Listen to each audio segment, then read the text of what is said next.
What's up, sneaker fans? Thanks for tuning in to a More Than Hype review. Now, more than other shoes, this pair of shoes has really got me thinking. And it's because I keep seeing this comment attached to these shoes and not to others. And that is how desperate you'd have to be to wear a pair of golf shoes outside of the golf course. This is by no means the first golf version of a Jordan Retro we've seen. Basically, 1 through 12 have all gotten a golf variant. But this is the first time, I believe, that we get a golf shoe of a retro that is spikeless. And what I mean by spikeless is these do not have the plastic studs that most of the other golf variants do have. And what that means is that the upper, the midsole, and the outsole is mostly preserved and identical to the non-golf variant. And for that reason, these just might be the exception. 11 out of 12 times, I would agree with you. It is a little bit odd to wear a golf shoe outside of the golf course. But that also has me thinking, why is that any different from wearing a skateboarding shoe or a basketball shoe outside of those activities? I don't know, I'm just saying. But with all that said, super long intro, let's get right into this review, starting with the packaging. And these come in our standard black and gold Jordan box. This is sort of the default box the Jordan brand will use for anything that's not a regular retro. These default boxes are also color coded, so the black version is for men's releases, and we also have a white version with these same gold metallic hits for women's releases. So matte black box, shiny metallic Jumpman logo in the middle, nothing on this end. Little Jumpman on this side here, nothing on the back, standard licensing on the bottom on that metallic gold, and then we have our label on this side here. Official name of these is Air Jordan 1 Low G, obviously for golf. Official colors, varsity red, black, and white. This is of course the Chicago colorway. As far as sizing goes, I find these run true to size. They run exactly like any other Air Jordan 1. So go with your true size. I got my 8.5 here, and I like the fit. This is, of course, men's sizing. The size conversion for Nikes is 1.5 sizes up.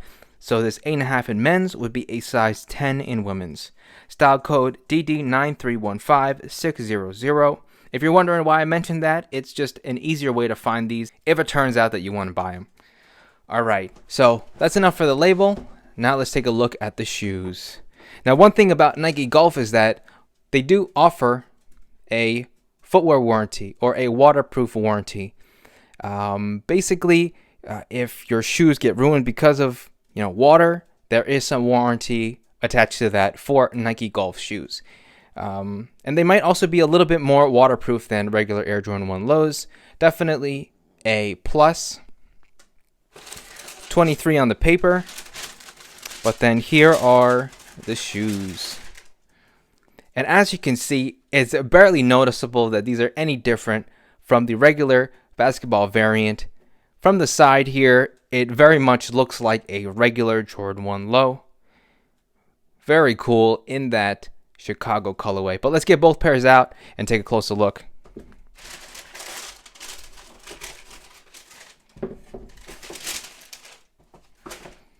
Alright, so now we got them out the box. Let's take a closer look at these Golf Air Jordan 1s in this iconic Chicago colorway. And it is definitely done right. All our overlays are in our varsity red color, except for our swoosh. Our quarter panel is in white, as well as our toe box here. As far as the quality of the leather goes, it's not a great leather, but I would say it is a decent quality leather. Looking on the medial side here, same. All our overlays in red except for our black swoosh here. And then on our heel, we get our Wings logo in our glossy black printed on there.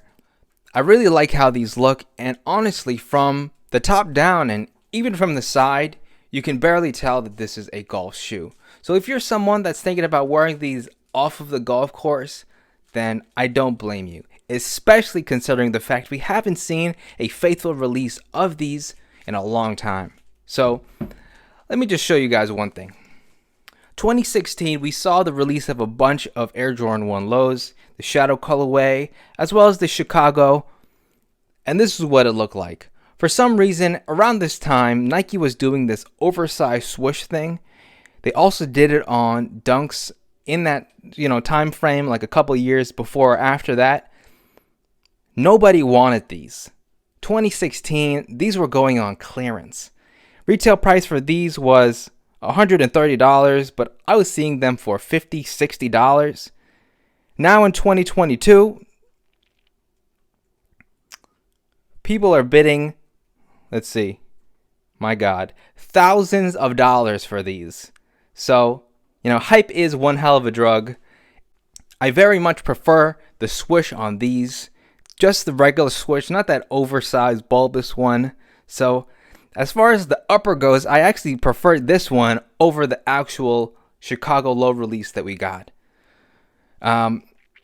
These come stock with flat black laces, nothing on the aglets, but we do get an extra set of white laces. But it is a Chicago, you gotta go with black. But you do get the option, which I appreciate. White synthetic tongue, and then we have a Jumpman and Golf on our label here. On the back side, nothing. On the inside, our lining is in all black, and then we have a Jumpman and Golf. Does that G look much different from all of those other letters? I don't know. It looks a little odd to me, but Jumpman and then Golf right under it in white. The full lining on the inside is also in black, except for the back of the tongue.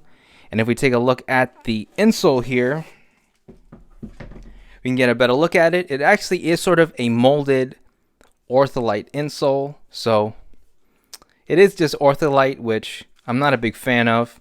But you get a nice, almost satin type finish on the top of the sock liner, logo on this side, and it is almost molded here, so you get a little bit of arch support right here. Okay, so as far as the upper goes, compared to an actual Jordan Low, the only difference really is this label here. That brings us to the midsole outsole. Now our midsole is our standard Air Jordan 1 midsole. So we have that very interesting texture that is on all Jordan 1s. I'm sure there's a story here. Matching colored stitching all around our rubber cup sole. And then we have our lugged almost outsole here, or our spikeless golf shoe outsole here. So it's meant to grip turf, but honestly, this could be like the lugged hiking version of the Air Jordan 1 too. Or it could function in that same way. So we can see here one thing that I really like about these versus other Jordan retros that have been converted into golf shoes is that they've really preserved as much as they possibly could of the original design itself. So even the sort of design of the traction pattern has been preserved, and they've just been sort of beefed up with these spikes or these lugs here, which I think is a really cool look. So we have our pivot point still, we have our stars on our toe. We have this sort of pattern here on the side, on the bottom half, and then we have, instead of Air, we have Golf and our Nike check in the middle. Really nicely done. And that's really all I have to say about these. Hopefully if you wanted a pair, you were able to get yours. And that brings us to the end of this review. If you'd like to support the channel, there's one easy way to do it, and that's by clicking that subscribe button below. Thanks for watching, and I'll catch you on the next video.